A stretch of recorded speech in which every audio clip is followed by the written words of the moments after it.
女孩将礼物扔向刚认识的男人，并与其约定只要在同一楼层相遇，便答应与对方恋爱。可还没等男人反应过来，电梯已经完全关闭。女孩按下23楼，静静地期待缘分降临。而此时的男人却手足无措，他只能凭感觉随便选。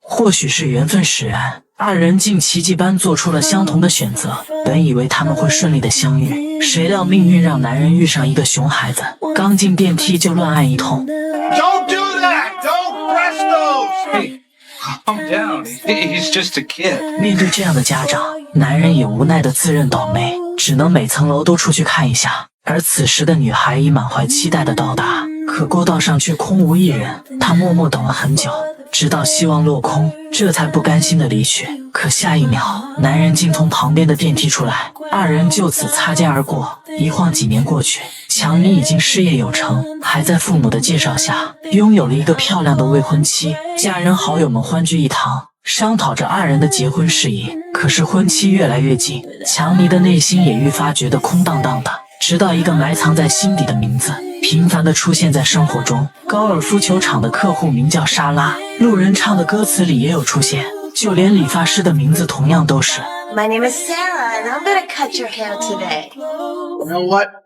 I'm not thrilled with having that just cut hair look for my own wedding. Just a little bit. 强尼慌张地逃离了现场，莎拉反复出现在身边，让他意识到是上天的暗示，这个消失已久的女孩才是他命中注定的另一半。7年前的圣诞夜，强尼和莎拉看中同一副手套，他十分绅士地谦让给女孩。为了感谢男人，莎拉请对方一起吃甜品。他告诉强尼，自己非常喜欢这家叫奇缘的蛋糕店，因为莎拉坚信生活中发生的一切都是征兆，命运会给他最好的安排。二人又约着一起去溜冰场玩，飘落的雪花与点点星光交相呼应，衬托着浪漫的氛围。看着莎拉迷人的笑容，强尼不禁有所心动。同样，他的风趣幽默也将对方深深吸引住。可是一个不小心，莎拉狠地摔倒在了冰上。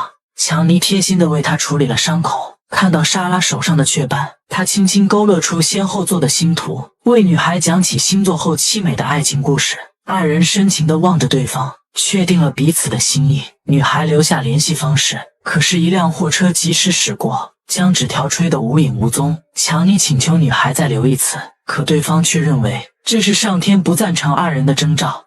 What if you're wrong? Huh? What if it's all in our hands and we just walk away? No names, no phone numbers, nothing. What do you think's gonna happen? Do you think good old fate is just gonna deliver my information right to your doorstep? 男人的一番话瞬间让女孩灵光一现，他让强尼把信息写到5美金上，随后当场花了出去。他要接受命运的考验，当钞票再次回到自己手上，就会主动联系强尼。为了公平起见，他又拿出一本霍乱时期的爱情，说自己会把联系方式写在扉页，然后再卖给一个旧书摊。强尼能不能得到他的电话，就看命运的安排了。7年来，强尼每次经过书摊，都会拿起同款书检查扉页，可每次都是失望而归。在整个纽约找一本旧书，无疑是在大海捞针。同样，莎拉每次看到5美金，也总是会翻看背面。她期待着与命中注定的男人再次相遇，因为她实在无法忍受现在被父母安排的未婚夫。虽然会为她准备惊喜，但是连婚戒都买小了好几号，甚至为了和朋友去玩，让她独自淋雨回家。于是她叫上闺蜜，决心去纽约追寻真爱。而强尼找遍了整个城市的图书馆，也始终没有任何结果。他只能心灰意冷地回家，翻出莎拉的手套，睹物思人。强尼闻着上面残余的气息，仿佛此时莎拉就在身边。令他没想到的是，竟在手套里发现了一张小票，天无绝人之路。这瞬间点燃了强尼的希望。他到商店请求店员帮忙查询，可是大叔哪能轻易透露客人的信息。于是强尼动用了超能力，成功贿赂了大叔。不过只找到了莎拉7年前的地址，他和兄弟一起找过去，可不料房东却告知莎拉早已搬走。不过他们可以去中介公司碰碰运气，说不定那里有女孩的联系方式，而地址正是那个叫奇缘的蛋糕店隔壁。与此同时，莎拉和闺蜜一路找到了当时约定的电梯，又来到一起吃蛋糕的奇缘店，可始终一无所获。闺蜜劝她放弃这不切实际的想法。 You realize that life isn't some elaborate stage play with directions for the act. Sarah, you have a fiance who, despite his... 莎拉似乎也被闺蜜说动，她接受了上天的安排，放弃了寻找强尼。可离开时，闺蜜收到的找零正好是写有强尼地址的那张钞票。他们坐车离开，刚好又和强尼擦肩而过。看到中介公司改成了婚纱店，她彻底失望了。强尼认为这是命运在暗示他回到新娘身边，兄弟劝他再坚持一下。We're supposed to pull the curtain and see the wizard. All right? Get to the end of the river. This is the end of the river. My wedding rehearsal starts in less than an hour. My bride is waiting. 就这样，强尼接受了父母安排的婚姻，他强颜欢笑地参加了婚礼彩排。散场后，未婚妻递上新婚礼物，没想到是霍乱时期的爱情。他知道男人每次都会翻看这本书，可从来没有收入囊中。强尼一如既往地翻开扉页，一瞬间他愣在原地。这正是他找寻了7年的电话，内心百感交集，充满了对未婚妻的愧疚。强尼把这个消息分享给兄弟，他激动得说不出话，让兄弟帮忙拨打。可此时的莎拉已经踏上了返程的飞机，无法接到他们的来电。